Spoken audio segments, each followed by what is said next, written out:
جمبے ہیں جو آگے جاتے ہیں، یعنی انسان کے طور پہ ایک ہے یونٹ، اور دو جب آپ کہتے ہیں تو وہ دو مرتبہ ایک ہوتا ہے تو ایک ہی. جب آپ تین کہتے ہیں تثلیث تو وہ تین نہیں ہے بلکہ وہ ایک ہی ہے جو تین مرتبہ ہے. تو اصل جو ڈیفالٹ ہے انسان کی فطرت کا وہ توحید پر کھڑا ہوا ہے، چاہے وہ موحد و تثلیث احرم الاذنا کا ماننے والا ہو یا تثلیث کا ماننے والا ہو. بنیاد اس کی توحید پر ہے جس سے وہ کبھی بھی توحید اصلی توحید پر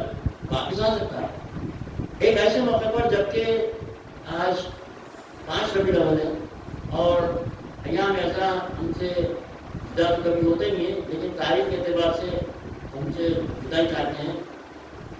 وہ ہم سے جدائی نہیں چاہتے، دراصل ہم جدائی چاہتے ہیں جو ہونا نہیں چاہیے. آپ کو بتاؤں گا کہ ہم نے جو ابتدا کی تھی اپنے اس سال کی، وہ سید الشہداء ہے آپ علیہ السلام کے غم و مظلومیت اور اس کے ذریعے حقیقی اسلام کے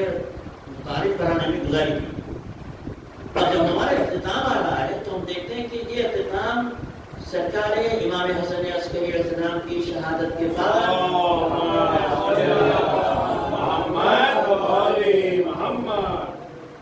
دور غیبت صغریٰ سے ہوتا ہوا دور غیبت کبریٰ تک ہم تک پہنچ رہا ہے.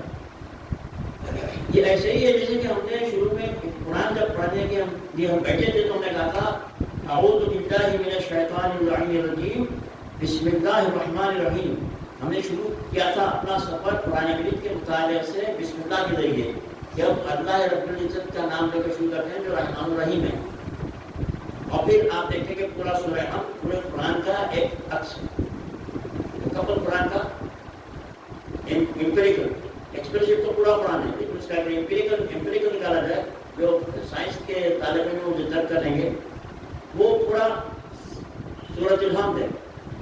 اچھا جب ہم قرآن کا دورہ کیے، ہم نے قرآن کی وادی میں سفر کیا تو ہم چلتے چلتے 113 سوروں تک آئے. اب ہم سے 114 سورہ ہو رہا ہے. وہ کیا ہے؟ وہ اختتام ہے قرآن مجید میں ہم جو سورہ میں پڑھتے ہیں وہ ایک دعا ہے جو ہم نے شروع کی تھی سورۃ الحمد سے، اہدنا الصراط المستقیم صراط الذین انعمت علیہم غیر المغضوب علیہم ولا الضالین. اس کے لیے ہم نے اللہ سے مدد مانگی تھی کہ ہم تیرے اس راستے پر چلنے کے لیے سوائے تیرے کسی اور کی مدد نہیں چاہتے، کہ جو مدد ہوگی وہ اس راستے سے ہم کو پہنچنے نہیں دے گی جو راستہ صراط الذین انعمت علیہم غیر المغضوب علیہم ولا الضالین کا. یہ راستہ ہم کو اس وادی سے نکال کر لایا ہے 113 سورتوں کی شکل میں. ہم کو وہ ہدایت توحید اس نے دی ہے کہ جس کے اختتام پر اب ہم جب اس وادی میں اس کی ہدایت سے مستفید ہوئے، جو ہدایت تھی قرآن اور اہل بیت کے مضمر ہونے میں جو قرآن کی روح ہے. اب ہم جب 113 سورے پر آ رہے ہیں تو ہم 114 سورے کے بعد جب ہم تلاوت کریں گے تو ہماری قرآن کا ایک دورہ مکمل ہوگا. جب قرآن مجید کا دورہ ہمارا مکمل ہوگا تو اب ہم اللہ سے یہ دعا کرتے ہوئے اس قرآن مجید کے اپنے دورے اور سفر کو تمام کر رہے ہیں. یا پاک پروردگار ہم نے جو قرآن مجید کی جو ابتدا کی تھی، جس سے مدد مانگی تھی ہدایت کے لیے، ان کے جو سیدھے راستے پر اور جو جن پر نہ غضب ہوا نہ عذاب ہوا نہ وہ کبھی گمراہ ہوئے، ہم اس وادی سے جو کامیاب سفر کر کے 113 تک آئے ہیں. تو اب جب ہم قرآن مجید کے اس دورے کو تمام کریں گے، قرآن مجید کو بند کریں گے، تو اب ہماری ہدایت کی تجھے ضرورت ہوگی اور تو ہم کو وسواس سے شیاطین سے محفوظ رکھنا تاکہ ہم آئندہ پھر جب دور قرآن کے لیے بیٹھے ہیں تو کہیں ہم اس جادے قرآن جادے اہل بیت سے کہیں دور ہونے نہ پائیں. ہم اس طرح سے اپنے آپ کو اطراف میں سیل کر رہے ہیں، لاک کر رہے ہیں. یہ کہہ کر کہ بسم اللہ الرحمن الرحیم قل اعوذ برب الناس ملک الناس الہ الناس من شر الوسواس الخناس الذی یوسوس فی صدور الناس من الجنۃ والناس. گویا ہم نے جو سفر پہلی محرم سے شروع کیا تھا سیرت الشہداء کی قربانیوں شہادتوں کے ذریعے ان کی مناسبت اور شہادتوں کے توسط سے جو ہم نے دین کا آغاز کیا تھا، قرآن اور اہل بیت کا تعلق، قرآن امیر المومنین عثمان کا تذکرہ، قرآن اور حضرت سید فاطمہ الزہرا کا تذکرہ، قرآن اور ان سب سے پہلے رسول اکرم صلی اللہ علیہ وآلہ وسلم کی وہ قربانیاں جو رسول اکرم صلی اللہ علیہ وسلم کو شہادت تک لے جا کر پہنچا دی اور خلاف دلا کر شہید ہوئے.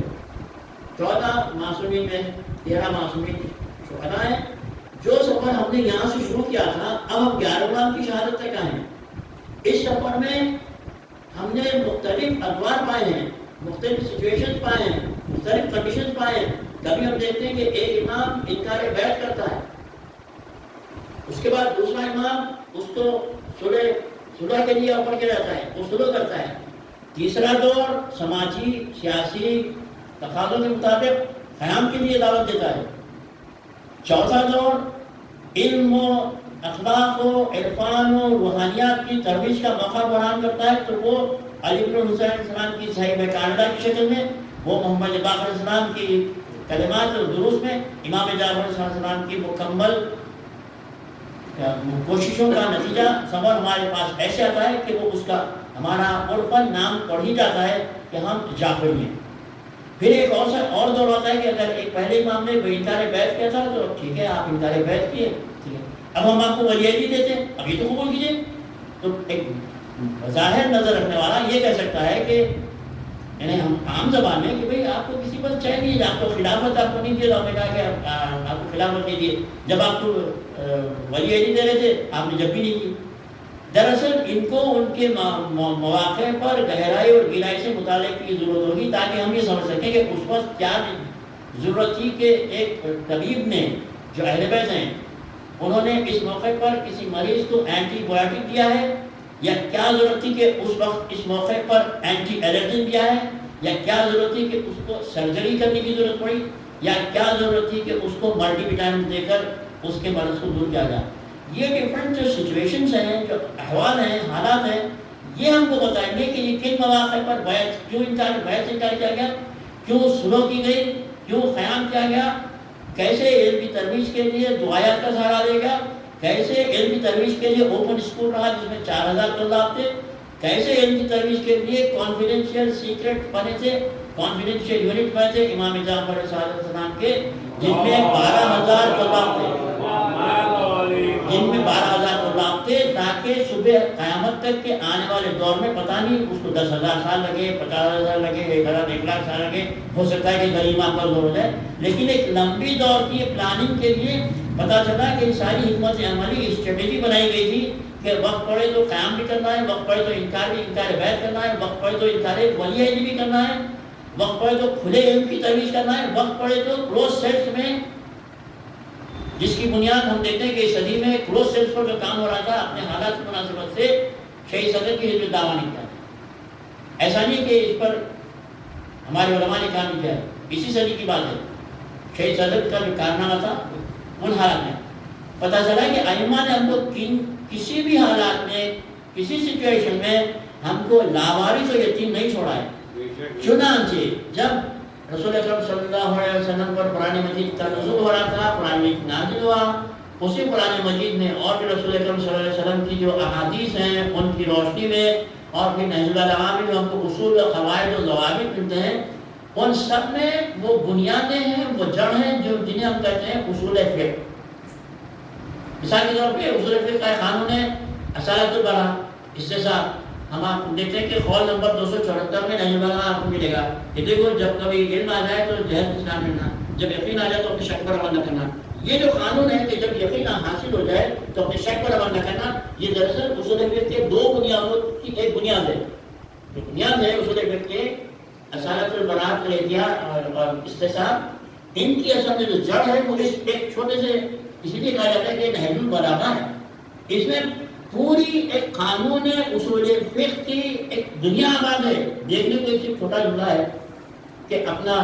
یقین حاصل ہونے کے بعد، یقین حاصل ہو کر کبھی اس کو شک سے نہ بدلنا۔ مولانا موجود ہے، مولانا تقی عامر صاحب، وہ میری تصحیح کریں گے اگر میں غلط ہوں تو۔ ہم دیکھتے ہیں کہ یہ جو قوانین بنائے گئے تھے اس لیے تھے کہ ایک غیبت کبریٰ تک کا دور جو 329 ہجری تک ہے، وہ رسول اکرم صلی اللہ علیہ وآلہ وسلم سے لے کر جس قرآن کی بنیاد میں انڈکٹیو لاجک حضرت ابراہیم کے ذریعے، ڈیڈکٹیو لاجک حضرت ابراہیم اور حضرت یوسف کے ذریعے جو ہم کو ملتی ہے عقل کے استعمال کے لیے، قرآن سے پتہ چلا کہ عقل ایک مبنا ہے جس کے لیے اصولین استعمال کرتے ہیں، قرآن، حدیث، اجماع، عقل، اور عقل کا جو منبع ہے وہ انہی آیات کے ذریعے، جس کا مجھے ٹائم نہیں ہے، آپ دیکھ سکتے ہیں کہ حضرت ابراہیم کا وہ مکالمہ ہے کہ کیا کیا تارا میرا رب ہے، کیا چاند میرا رب ہے، یا سورج میرا رب ہے، اس کا جو نتیجہ نکالتے ہیں وہی ٹیکنالوجی ہے۔ اسی طرح سے آپ جو ہے سارے چھوٹے بتوں کو توڑ دیتے ہیں، بڑے بت کی گردن میں آپ جو ہے کلائی رکھ دیتے ہیں، نتیجہ کیا نکالتے ہیں؟ نتیجہ ڈیٹیکٹر سے نکالتے ہیں۔ اسی طرح سے ہم بتائیں گے حضرت یوسف اپنے ساتھی بھائیوں سے پوچھیں کیا ایک رب بہتر ہے یا کئی رب بہتر ہیں؟ ارباب متفرقون خیر من اللہ واحد القہار۔ اگر آپ دیکھیں گے کہ واحد کیوں بہتر ہے تو آپ کو اس میں کئی قوانین، اس میں سماجی، سیاسی، سائنسی ملیں گے۔ سماجی مثال کے طور پہ آج کل بھی سول سروسز میں ایگزام ہوتے ہیں، اکثر ان سے پوچھا جاتا ہے کہ اگر آپ کو سول بنایا جائے، آپ کو آئی پی ایس آئی ایس اگر کنفرٹ کیا جائے اور آپ کو کوئی پروجیکٹ دیا جائے کام کرنے کا، تو آپ اپنے 2 ماتحتوں کو دیں گے یا 1 کو؟ اگر کوئی کہتا ہے کہ 2 کو دیں گے تو اس کے نمبر کٹ جاتے ہیں۔ یہ آپ کو سب سے پہلے امیر المومنین کے خط مالی کے سطح میں ملے گا، لیٹر 53 میں آپ کہنے کو مالک اگر کوئی ذمہ داری کا کام ہو تو اپنے 1 آفیسر کو دینا، 2 کو نہ دینا، آپ بچے کو بتا دیں۔ اور بچے وہی ہے جو آج ہماری سول سروس میں اپلائی کی جاتی ہے۔ وہ کیا ہے کہ اگر تم 2 کو دو گے تو دونوں نہیں کرو گے، اور جب دونوں نہیں کریں گے تو تم کس سے مواخذہ کرو گے؟ یہ کہے گا کہ میں نے سمجھا وہ کرے گا، وہ سمجھا میں کروں گا، نتیجہ کہ ہوا نہیں۔ پتہ چلا کہ کام کسی کو 1 کو دینا ہے تاکہ اگر وہ نہ کرے تو آپ اس کو لے سکیں، ٹھیک ہے؟ تو اس طرح سے ایک توحید کا نظام ہم دیکھتے ہیں کہ میں قدیم تاریخ میں جاؤں گا اسی حال میں دیکھا کہ نیوٹن کے 3 قوانین تھے جو فورسز کو الگ کرتے تھے۔ آئنسٹائن کی E=mc² نے ان سب کو ریلیٹیوٹی میں باندھا، ایک اضافت میں باندھا، ایک سفر مختلف 4 فورسز سے اضافت کے ساتھ وحدت کی طرف آیا۔ اس کے بعد پھر اس صدی کی سب سے بڑی جو فزکس کی دنیا کا جو قانون ہے، ابھی قانون نہیں بنا ہے، تھیوری کی منزل پر ہے، لیکن اس کو نوبل پرائز ملا ہے، وہ وائنبرگ اور عبدالسلام جو قادیانی اس کا ورک ہے، وہ ہے UFT یونیفائڈ فیلڈ تھیوری۔ یعنی اب فزکس کی دنیا اتحاد کائنات کے بنیادی عوامل پر آئی ہے، یعنی جو 4 فورسز ہیں، 2 اسٹرانگ فورسز اور 2 ویک فورسز، یہ سارے فورسز جا کر ایک میں مدغم ہو جاتے ہیں، اس کو کہتے ہیں یونیفائڈ فیلڈ تھیوری۔ تو اب گویا پتہ چلا کہ ساری کائنات کا اور سارے علوم کا جو مہاجرت ہے، جو سفر ہے، وہ کثرت سے توحید کی طرف ہے۔ اسی طرح سے ہم دیکھتے ہیں کہ چاہے وہ شرک تثلیث ہو یا دوریت احرمن و یزدہ ہو یا بول و ریوی ہو، ان سب کا سفر بالآخر اس توحید میں جا کر ملنے والا ہے۔ تو ہمارا کام اس وقت یہ ہے کہ ہم جو 2 مہینے 8 دن ہم نے جو تربیت کی ہے اپنے نفس کی، شہید و شہداء کے مجالس میں شرکت کر کے، ہم اس آنے والے محرم تک کے لیے اپنے آپ کو اس طرح سے تیار کر چکے ہوں گے کہ ہم امام موسیٰ علیہ السلام کے ہم گویا امبیسڈرز ہوں گے۔ ہم ایک نیکڈ قوم میں رہتے ہیں، نیکڈ قوم سے مراد ہمارے درمیان غیر مسلم بھی رہتے ہیں، غیر مومنین بھی رہتے ہیں، ہمارے ہر عمل کو دیکھ کر یہ کہتے ہیں کہ یہ عمل شیعوں کا ہے، یہ عمل اہل بیت کے ماننے والوں کا۔ تو اس طرح سے ہم قریاں ہیں، ہم جسے ایران میں سارے شیعہ ہیں، اگر کوئی اچھائی کرے یا برائی کرے تو اس کو فرق نہیں پڑتا، برائی کرے تو کہ وہاں پہ کرنے والا بھی شیعہ ہے، دیکھنے والا بھی شیعہ ہے، ٹھیک ہے نا؟ اس اعتبار سے ہماری ذمہ داری اس گریٹر انڈیا میں بہت بڑی ہو جاتی ہے کہ ہم کو ہر قدم، ہر لفظ، ہر عمل اور سے پہلے عقل کو رکھ کر بعد میں جذبات کو پیچھے رکھ کر عمل اور اقدام کرنے کی ضرورت ہے۔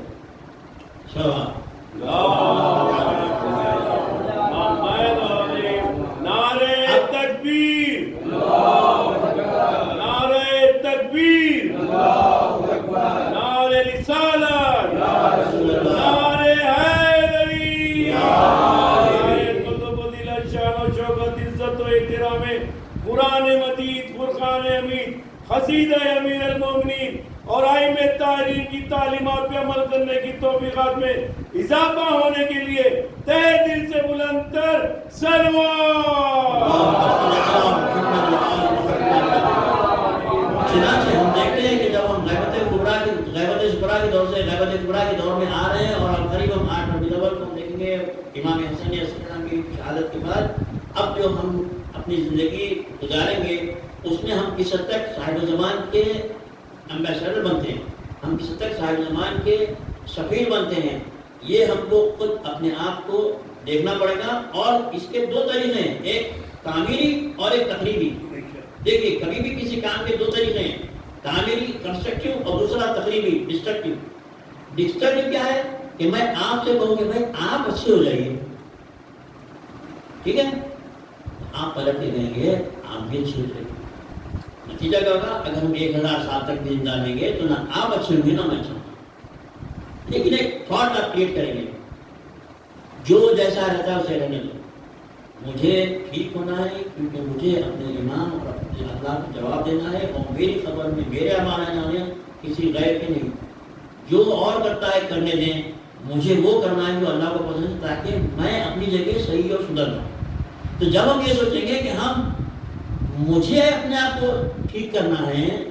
دوسرے کو کہنا نہیں ہے، تب ہر انسان جو ایک معاشرے کی ایک فرد ہے، یونٹ ہے۔ اگر مثالی طور پہ اس شہر میں 1 لاکھ مومنین ہیں، اگر سب 1 لاکھ مومنین اپنی جگہ یہ طے کر لیتے ہیں کہ مجھے ٹھیک ہونا ہے،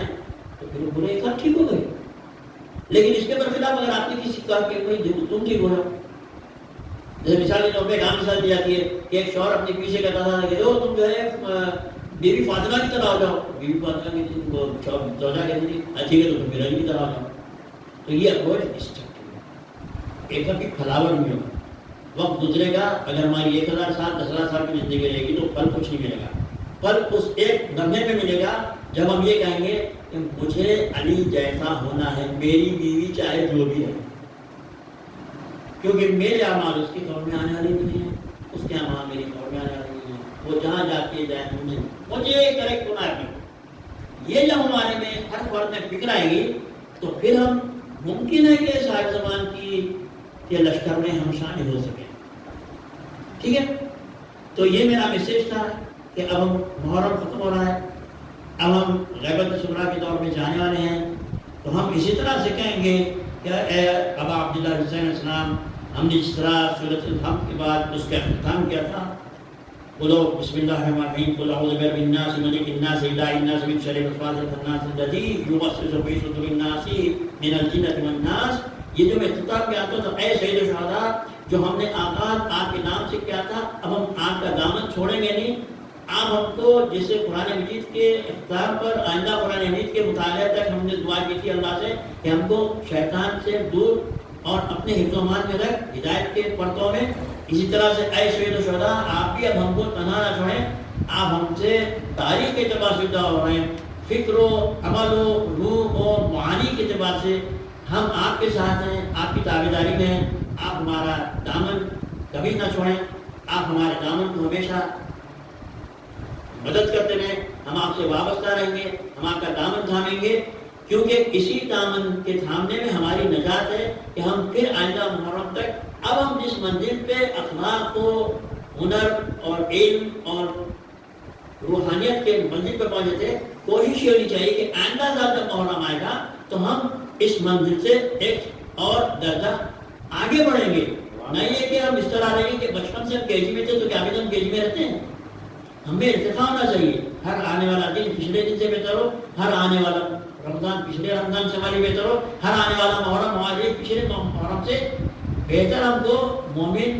بنائیں۔ السلام علیکم ورحمۃ اللہ وبرکاتہ۔ اور ہم دیکھتے ہیں کہ آج 5 ربیع الاول ہو چکی، اور جو سفر سید الشہداء نے شروع کیا تھا وہ ہم تک جو پہنچا ہے وہ مرہون منت ہے اس شریعت الحسین کا، اس کے لیے جوش مجابانی نے کہا تھا، یوں بجھا کر رکھ دیے راہوں نے دولت کے دیے، پیڑیوں کی گونج سے ایوان تھرانے لگے، ایک بیوی کی خطابت نے وہ ڈالے زلزلے، اشک خون روشن ہوئے نظروں سے تارے گر گئے، اور خاک پر قصرے حکومت کے مینارے گر گئے۔ تو یہ وہ پیام تھا، یہ وہ پیام ہم تک پہنچا ہے، یہ امانت سید الشہداء قربانی کی شکل میں،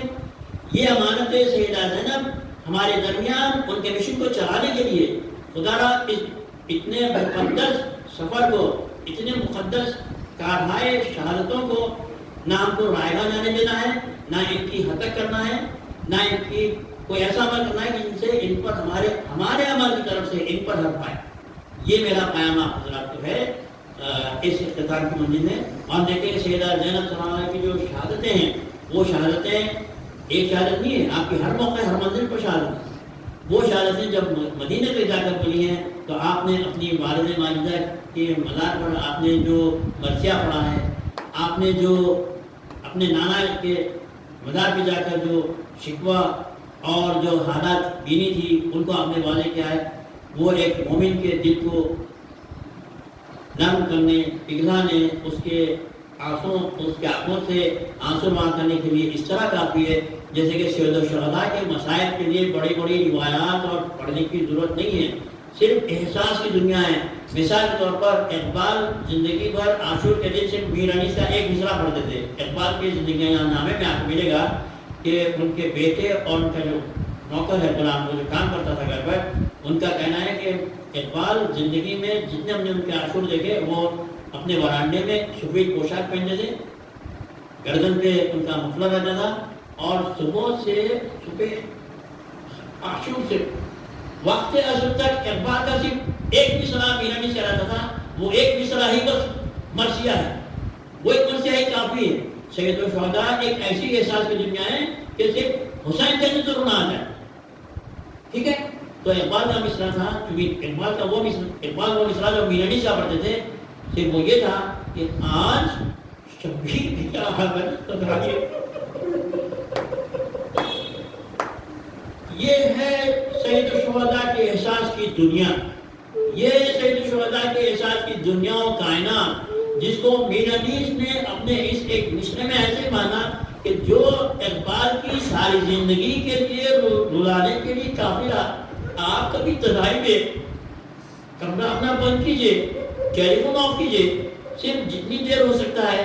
بھلے آدھے منٹ ہی صحیح، بھلے ایک وقت ہی صحیح، ذرا سوچ کر ذرا اس مصرعے کی تو ایک دفعہ پڑھیے کہ اس کے معنی آپ کے دل میں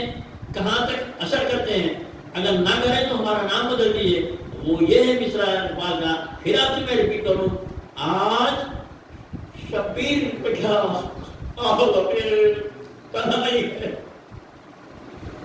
وَسَيَعْلَمُ الَّذِينَ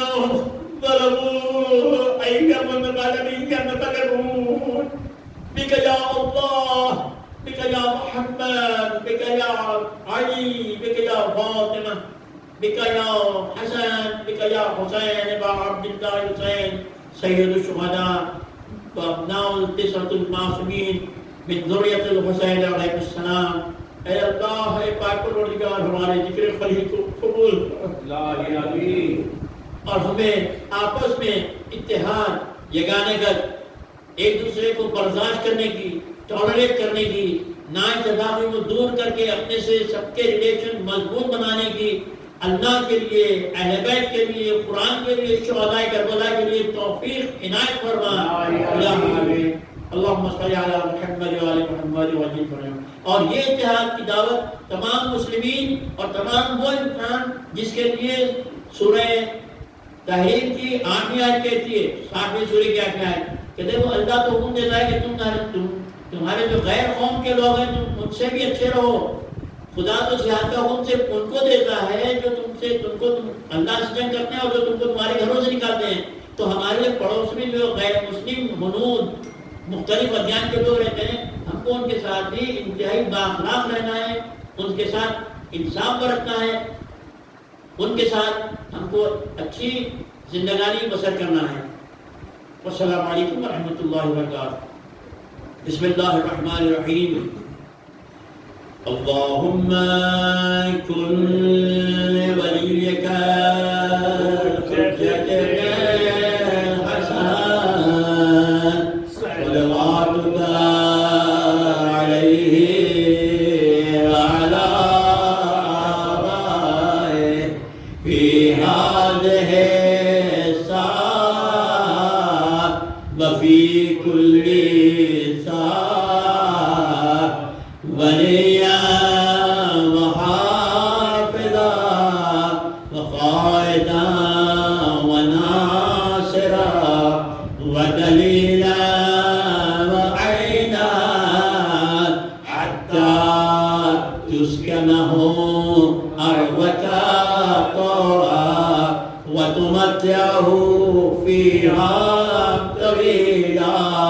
برحمتك يا أرحم الراحمين۔ العالمين وصلى الله